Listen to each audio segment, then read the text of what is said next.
जय Hind to all my respected aspirants.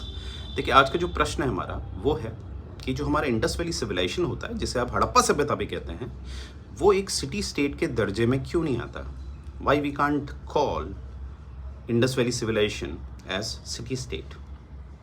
अब इसको समझने के लिए हमें समझना पड़ेगा सिटी स्टेट का मतलब क्या होता है।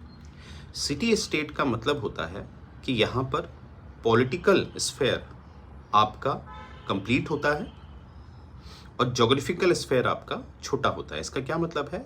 जोग्राफिकल स्फेयर से मेरा मतलब है जो क्षेत्रफल होता है, जो एरिया होता है, वो एक छोटा होता है, आज के शहर के बराबर होता है, तभी इसको सिटी कहा जाता है।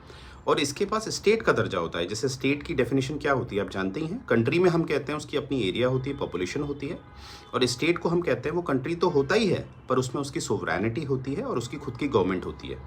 तो यहाँ से हमने क्या देखा, सिटी स्टेट का मतलब है जहाँ पर एरिया छोटा होता है, आज के हिसाब से जो हमारे शहर होते हैं उतना एरिया होता है, पर ये एक स्टेट का दर्जा हासिल करता है, राइट।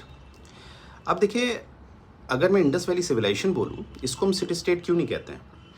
इसलिए नहीं कहते हैं क्योंकि इसका अभी भी जो एक इसकी जानकारियाँ हैं वो अभी भी हमारी प्रोटो हिस्ट्री में आती है। अब हिस्ट्री को हम 3 में डिवाइड करते हैं। अगर मैं राइटिंग की बात करूं, एक होता है प्री हिस्ट्री, इसमें आपकी राइटिंग नहीं आई थी, इन्वेंट नहीं हुआ था। एक है प्रोटो हिस्ट्री जिसमें राइटिंग आ चुकी है पर अभी भी हमने उसको डिसाइफर नहीं किया है, समझ नहीं पाए हैं। और एक है आपकी हिस्ट्री जिसमें हमारी राइटिंग हम समझ चुके हैं। और इंडस वैली सिविलाइजेशन को जो रखा जाता है वो आपकी प्रोटो हिस्ट्री में रखा जाता है। इसीलिए Indus Valley civilization although urbanization है, पर उसका जो पॉलिटिकल स्ट्रक्चर है उसको अभी तक हम समझ नहीं पाए हैं।